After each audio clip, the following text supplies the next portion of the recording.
नमस्कार सभी को। हमारा टॉपिक चल रहा था क्वांटम यांत्रिकी के अभिग्रहित। कल हमने शुरुआत की थी यहाँ से, ठीक है। अब आगे देखना, इसके कुछ अभिग्रहित है क्वांटम मैकेनिक्स के, ठीक है। कुछ पोस्टुलेट्स है जिनको हम परिकल्पना भी कह सकते हैं। क्वांटम मैकेनिक्स के अंदर किसी भी सिस्टम, कोई भी निकाय है, उसकी व्याख्या करने के लिए कुछ अभिग्रहित जो है वो सार के रूप में कुल मिला के दिए गए हैं यहाँ पे, ठीक है। तो देखना इधर, सबसे पहला जो अभिग्रहित है वो क्या है कि किसी भी निकाय के गुणों का वर्णन एक तरंग फलन साई के द्वारा किया जाता है, ठीक है। कोई भी सिस्टम है, उसकी जो प्रॉपर्टीज होती है, उनका जो वर्णन है करने के लिए हमें उस सिस्टम से रिलेटेड एक वेव फंक्शन जो है वो डिफाइन करना होता है। तो एक तरंग फलन के द्वारा जो है निकाय के गुणों का वर्णन किया जाता है, ठीक है। उसके बाद दूसरा पोस्टुलेट क्या है, देखना, प्रत्येक भौतिक चर के संगत एक संकारक होता है, यानी कि हर एक भौतिक राशि, ठीक है, जिसका मान परिवर्तनशील होता है समय के साथ में, ठीक है, ऐसी भौतिक राशि के संगत एक ऑपरेटर विद्यमान रहता है, ठीक है। यानी कि हर एक फिजिकल क्वांटिटी से रिलेटेड, यानी कि उसका एक खुद का, यानी कि एक ऑपरेटर होता है, संकारक होता है, ठीक है। जैसे हमने पहले पढ़ा था, जैसे स्थिति का संवेग R cap, momentum operator P cap, ऊर्जा का ऑपरेटर ई कैप या हैमिल्टोनियन जिसको हम कहते हैं, ठीक है। ऐसे स्थितिज ऊर्जा का संकारक वेग का संकारक होता है, ठीक है। तो प्रत्येक भौतिक राशि के संगत उनके कुछ उनका जो है एक संकारक होता है, ऑपरेटर होता है, जिस ऑपरेटर को वेव फंक्शन के ऊपर ऑपरेट करवाने से उस सिस्टम की वो प्रॉपर्टी फाइंड आउट हो जाएगी हमें, जिस प्रॉपर्टी के लिए हमने जो है ऑपरेटर लगाया है। जैसे संवेग का ऑपरेटर हम किसी सिस्टम के वेव फंक्शन के ऊपर लगा रहे हैं, तो सिस्टम का मोमेंटम का मान कितना है वो हमें प्राप्त हो जाएगा, ठीक है। तीसरा अभिग्रहित क्या है, देखना, तरंग फलन साई जो है वो पोजीशन और टाइम, स्थिति और समय का एक एकल मानी, यानी कि सिंगल वैल्यूड फंक्शन होता है। पहली बात तो ये जो वेव फंक्शन है वो किसका फलन है, ये जो फलन है तरंग फलन, वो स्थिति और समय का फलन है, ठीक है। स्थिति यदि 3D के अंदर है तो एक्स वाई जेड आएगा, और सिर्फ एक ही डायरेक्शन में है तो एक्स या वाई या फिर जेड आएगा। और टाइम, टाइम का भी ये फंक्शन है, ठीक है। तो स्थिति और समय का फलन होता है, और ये सिंगल वैल्यूड फंक्शन होता है। ये हमने आगे पहले भी पढ़ा था। तरंग फलन साई जो है ये निम्न शर्तों का पालन करता है, जैसे कि इसका मान सिंगल वैल्यूड होता है, ये फाइनाइट होता है और ये कंटिन्यूस होता है, ठीक है। तो जो तरंग फलन है वो एक सिंगल वैल्यूड होता है, उसका एक ही मान संभव है, और इसकी जो वैल्यू होती है वो फाइनाइट होती है, और ये जो फलन होता है वो क्या होता है, कंटिन्यूस होता है, ठीक है। और यह जो फलन है वो वास्तविक और सम्मिश्र कुछ भी हो सकता है, ठीक है। तो क्वांटम मैकेनिक्स के अंदर कोई सिस्टम है तो उसके लिए जो वेव फंक्शन है वो रियल भी हो सकता है और कॉम्प्लेक्स भी हो सकता है। कॉम्प्लेक्स के अंदर जो है रियल भी आ गया और इमेजिनरी पार्ट भी आ जाता है, ठीक है। तो क्वांटम के अंदर क्या है, क्वांटम मैकेनिक्स के अंदर बहुत सारी चीजें जो है इमेजिनरी होती है, इसलिए वेव फंक्शन जो है वो ज्यादातर कॉम्प्लेक्स फॉर्मेट में ही होता है या माना जाता है, ठीक है। ये पहले भी बताया था।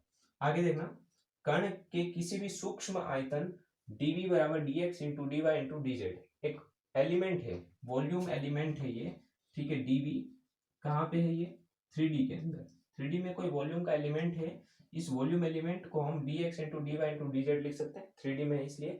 इस वॉल्यूम एलिमेंट में पार्टिकल के पाए जाने की जो प्रायिकता होती है उसका फॉर्मूला ये होता है, triple integration of psi psi star dx into dy into dz जो है ये इसकी प्रोबेबिलिटी होती है, और टोटल प्रोबेबिलिटी का मान 1 होता है, ठीक है।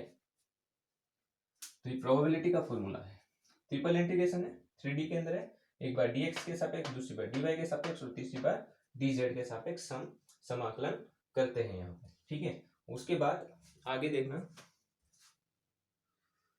चौथा जो है अभिग्रहित है कि तरंग फलन जो साई है उस वो दी गई शर्त के अंतर्गत प्रसामान्यीकृत होना चाहिए।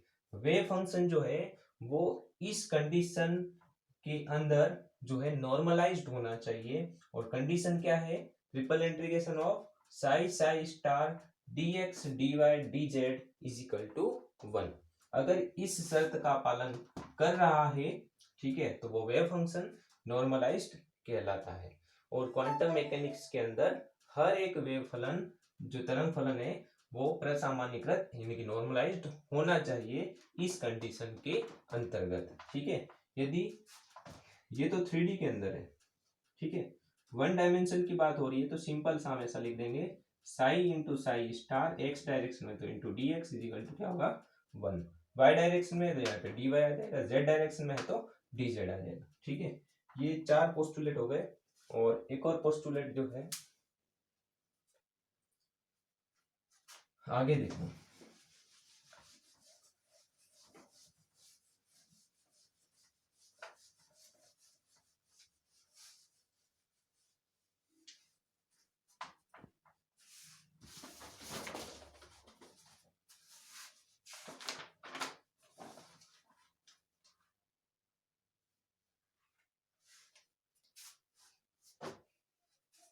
इधर देखना, 5वां पोस्टुलेट, किसी निकाय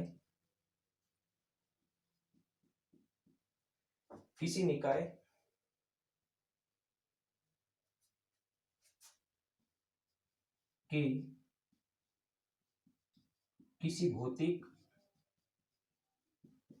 राशि किसी निकाय में किसी भौतिक राशि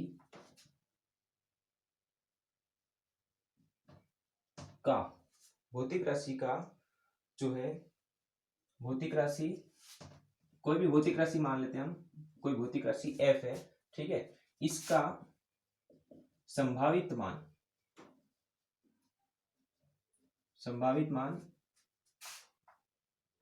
या इसको हम प्रत्याशित मान भी कहते हैं, प्रत्याशित मान जो है निम्न सूत्र द्वारा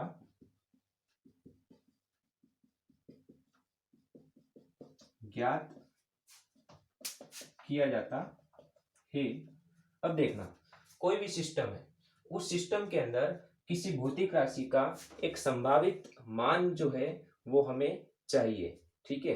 कोई सिस्टम है जैसे वो उसके अंदर बहुत सारे कण हैं और गतिशील है, ठीक है, तो उस सिस्टम के अंदर मोमेंटम का एक एक्सेप्टेशन मान हमें चाहिए। एक्सेप्टेशन मतलब संभावित मान, एकदम रियल एग्जैक्ट वैल्यू नहीं, एक संभावित मान हमें चाहिए मोमेंटम का, तो उसका एक फॉर्मूला होगा, ठीक है। तो हमने यहाँ पे कोई भी एक भौतिक राशि मान ली f, ठीक है, तो उसका हमें एक संभावित मान या प्रत्याशित मान चाहिए, तो हम एक सूत्र के द्वारा उसका मान ज्ञात करते हैं, ठीक है। और वो सूत्र कुछ इस प्रकार से दिया जाता है, ये इस प्रकार से, ये जो साइन है उसको हम एक्सेप्टेशन वैल्यू बोलते हैं। एक्सेप्टेशन वैल्यू ये संभावित मान जिसको हम कहते हैं, ठीक है। और सूत्र कुछ इस प्रकार से होता है, इंटीग्रेशन ऑफ, अगर 3D के अंदर है तो ट्रिपल इंटीग्रेशन हम लिखेंगे, ठीक है, साई इंटू एफ, साई बीच में हम एफ वो ऑपरेटर लिखेंगे जिस ऑपरेटर का हमें संभावित मान ज्ञात करना है, ठीक है, और इंटू साई और D X D Y D Z, ठीक है। हाँ, यहाँ पे साई स्टार एफ और psi T X into D Y into D Z upon नीचे हम लिख देते हैं psi into psi star D X into D Y into D Z, ठीक है। अब देखना इधर साई स्टार, ठीक है, ये साई स्टार हम यहां पर भी लगा सकते हैं। अब देखना, इसको समझना, ये कुल मिला के मीन वैल्यू है, ये क्या है, एक प्रकार से मीन वैल्यू माध्य मान ज्ञात करते हैं स्टैटिस्टिक्स के अंदर, हम सांख्यिकी के अंदर तुमने निकाला होगा, ठीक है। ऊपर लिखते हैं आंकड़ों का कुल योग बटावा आंकड़ों की कुल संख्या, ठीक उसी प्रकार से यहाँ पे लिखा गया है जो भी एक सिस्टम है उस सिस्टम के अंदर इस भौतिक राशि का मान कितना है उन सभी का जो टोटल योग हो जाएगा, अपन नीचे लिख दिया हमने टोटल प्रोबेबिलिटी, ये क्या है psi into psi star D X D Y D Z क्या होता है टोटल कुल प्रायिकता होती है।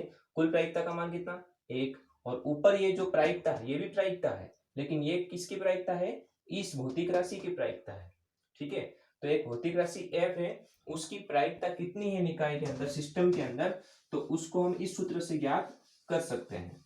ठीक है, जब हम यहाँ पे psi into F operator into psi star D X D Y D Z ये ज्ञात कर रहे हैं। ठीक है, अब देखना इधर, ये जो चीज है इससे हमें इस एफ ऑपरेटर का निकाय में मान प्राप्त हो जाएगा। ठीक है, ये तो एफ ऑपरेटर का सिस्टम के अंदर जो मान है वो है, और नीचे क्या है, टोटल वैल्यू या फिर बोल सकते हैं टोटल प्रोबेबिलिटी जो है वो है, जिसको हम डिवाइड करेंगे नीचे, तब जाके हमको एफ की एक्सेप्टेशन वैल्यू प्राप्त हो जाएगी। ठीक है, तो ये जो है क्वांटम यांत्रिकी के अभिग्रहित हो गए। ठीक है, अब हम नया चैप्टर जो है स्टार्ट करेंगे, नई यूनिट स्टार्ट करेंगे।